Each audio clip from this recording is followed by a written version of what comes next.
दोस्तों, आज की कहानी में हम सीखेंगे कि ऐसी कौन सी 10 जगह पर हमें चुप रहना चाहिए।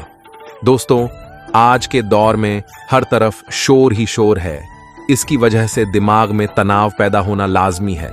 ऐसे में अगर आप हर रोज कुछ देर मौन रहने का अभ्यास करते हैं तो इससे आपके तनाव पैदा होने वाले हार्मोन के लेवल में कमी आती है। इससे आपका दिमाग शांत होता है, गुस्सा नियंत्रित रहता है और तनाव बढ़ाने वाले हार्मोन्स का लेवल घटना है, जिससे हमारे जीवन में सुख शांति बनी रहे। आज के इस वीडियो में हम जानेंगे कि किन मौके पर हमें शांत रहना है और किन मौके पर हमें बोलना है, और शांत रहने से हमारे अंदर क्या बदलाव आ सकता है। दोस्तों, एक समय की बात है, एक बहुत ज्ञानी महात्मा थे। वो जब भी अपने शिष्यों को प्रवचन देते तो प्रत्येक शिष्य को सबसे पहले शांत रहने के लिए कहते थे। हर रोज ज्ञान की अवस्था में जाने से पहले शिष्य को शांत रहना सिखाया जाता था।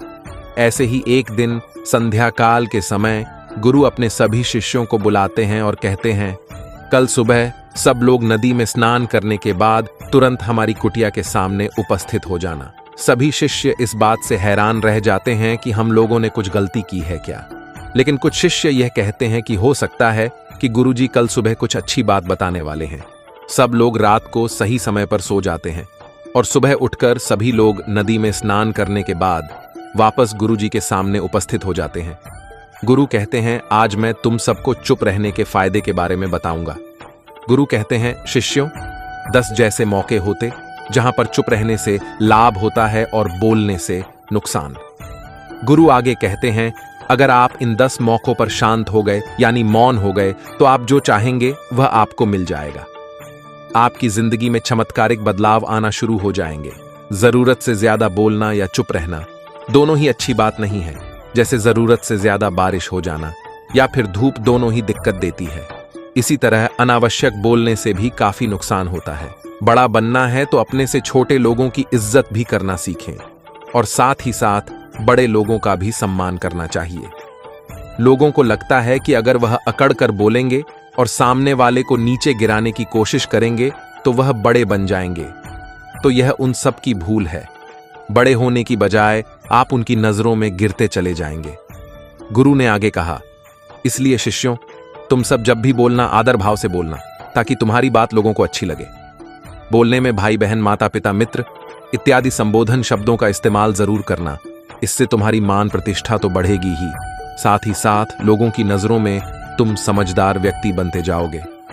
गुरु ने आगे कहा, तीसरा मौका जहां पर व्यक्ति को चुप रहने में ही भलाई है वो है कि जब भी आपके पास क्रोध या घृणा करने वाले लोग हो।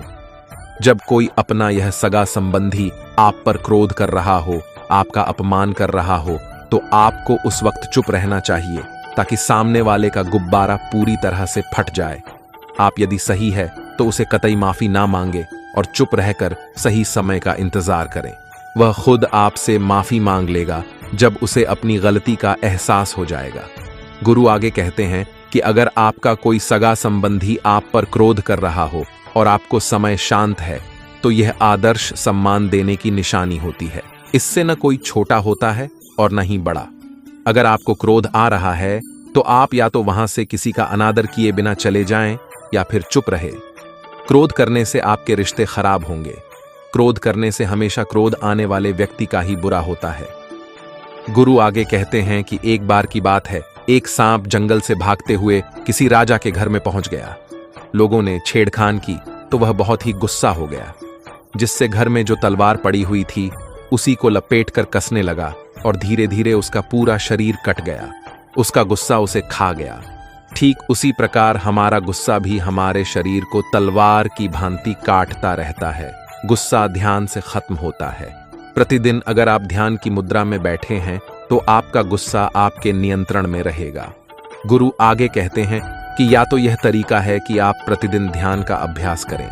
इससे आपके शरीर में जो हार्मोन्स गुस्से को बढ़ावा देते हैं वह सब तुम्हारे नियंत्रण में रहेंगे, जिससे शरीर गुस्से पर आसानी से काबू पा लेगा। लेकिन एक तरीका यह भी है कि जब भी आपको गुस्सा आए तो आप यह समझने का प्रयास करो कि क्या मेरा गुस्सा जायज है या नहीं। हमें वहां पर बोलना चाहिए कि नहीं। जब आप खुद इस बात का आकलन लगा पाएंगे तो तो आपको खुद पता चल जाएगा कि हमें गुस्सा करना चाहिए या नहीं। फिर भी आपको गुस्सा आ रहा है तो आप वहां से हटने का प्रयास करें, वहां से दूर चले जाएं। धीरे धीरे समय के साथ आपका दिमाग शांत हो जाएगा। गुरु ने कहा, चौथा, ऐसा मौका जहां पर इंसान को बहुत ही समझदारी के साथ काम लेना चाहिए, वहां पर आपको चुप रहना ही चाहिए। जहां पर उस मुद्दे से आपका कोई संबंध ना हो। अगर आपका किसी मुद्दे से कोई संबंध ना हो तो वहां आपका चुप रहना बनता है।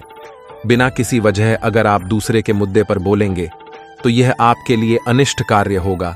इसमें केवल और केवल आपका ही नुकसान है। जब भी आप किसी भी दो लोगों के बीच हो रहे विवाद में जल्दी अपनी टांग न डालें। अगर सामने वाला आपको बुला रहा है अपना झगड़ा शांत करवाने के लिए, तो ही आप वहां पर जाएं। किसी के व्यक्तिगत जिंदगी में दखल अंदाजी नहीं देनी चाहिए।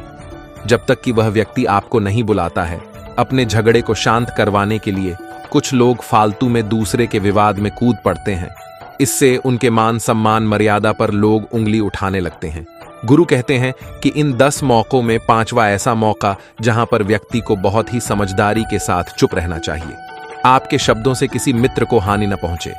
अगर आपके शब्द सामने वाले के परिवार या मित्रों की प्रतिष्ठा के बारे में पूरी झलक दिखा रहे हैं तो आपको चुप रहना चाहिए।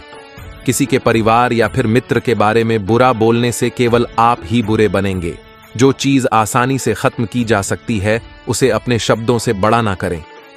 बिना चिल्लाए बात करने का प्रयास करते रहना चाहिए।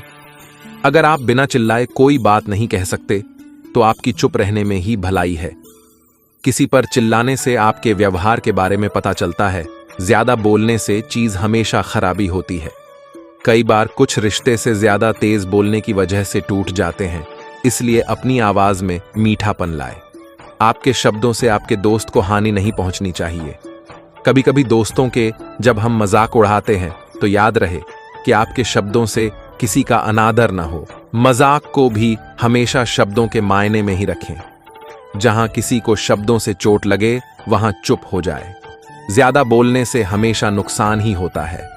किसी और की प्रतिष्ठा को अपने शब्दों के माध्यम से उसे हानि नहीं पहुंचानी चाहिए। यदि आपके शब्दों से किसी और की प्रतिष्ठा को ठेस पहुंच रही है तो वहां आपको चुप हो जाना चाहिए। जब कोई व्यक्ति आपके सामने नहीं है तो आप उस व्यक्ति के बारे में बुरे शब्द किसी तीसरे व्यक्ति के सामने ना बोले।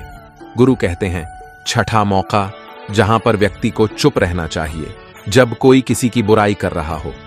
जब कोई आदमी आपके सामने किसी तीसरे आदमी की बुराई कर रहा हो तब तुम्हें चुप रहकर सिर्फ सुनना चाहिए और अपनी राय व्यक्त नहीं करनी चाहिए।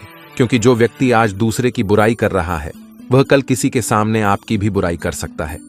अगर आपने कुछ कहा है, अपने मुंह से नीति शास्त्र द्वारा जो व्यक्ति चुप रहता है वही बुद्धिमान व्यक्ति है। बिना बात के बोलना, किसी दूसरे के मामले में बोलना गलत बात है। हमारी इसी में बुद्धिमानी होती है कि ऐसी जगह पर नहीं बोलना चाहिए। फिर गुरु 7वें मौके के बारे में बताते हुए कहते हैं, आपको उस समय चुप रहना चाहिए जब कोई व्यक्ति आपकी भावना को नहीं समझ रहा हो। यदि आपको लग रहा है कि कोई व्यक्ति आपकी भावना या दुख को शब्दों के द्वारा नहीं समझ रहा है या समझने का प्रयास ही नहीं कर रहा है तो ऐसे व्यक्ति के सामने चुप ही रहे। क्योंकि ऐसे लोगों को आपके दुख या भावनाओं से कोई मतलब नहीं होता है। ऐसे लोगों को अपना राज बात कर बाद में पछताएंगे ही। इसीलिए हर किसी को अपने मन की बात नहीं बतानी चाहिए। अगर आपको लग रहा है कि सामने वाला आपकी भावनाओं को नहीं समझ पा रहा है तो वहां पर चुप ही रहे। फिर गुरु कहते हैं, 8वां मौका जहां आपको चुप रहना चाहिए, जब कोई व्यक्ति अपना दुख व्यक्त कर रहा हो।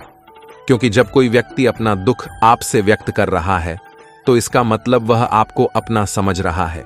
ऐसे में सिर्फ उसके दुख को सुने। उसके दुख या समस्या को किसी दूसरे व्यक्ति को ना बताएं। वह इसलिए नहीं बता रहा है कि उसके समस्याओं का समाधान हो जाए, क्योंकि कई बार दुख बांटने से कम हो जाता है। वह आपको अपना दुख इसलिए बता रहा है क्योंकि उसको लग रहा है कि आप उसके दुखों को समझ पा रहे होंगे।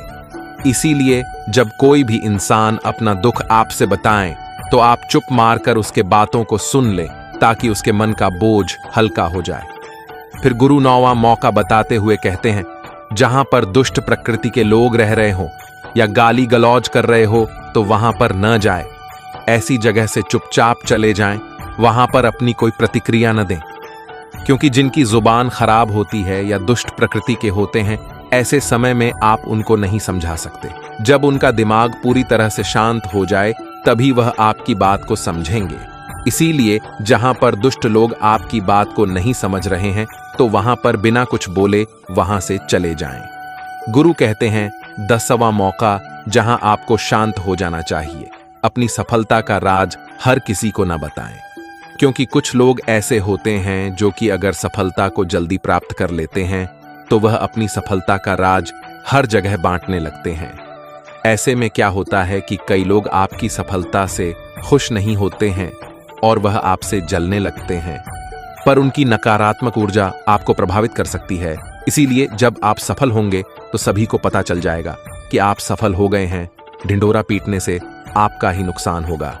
इतना कहकर गुरु ने कहा, शिष्यों, आज के लिए बस इतना ही। और सभी शिष्य अपनी कुटिया में चले जाते हैं।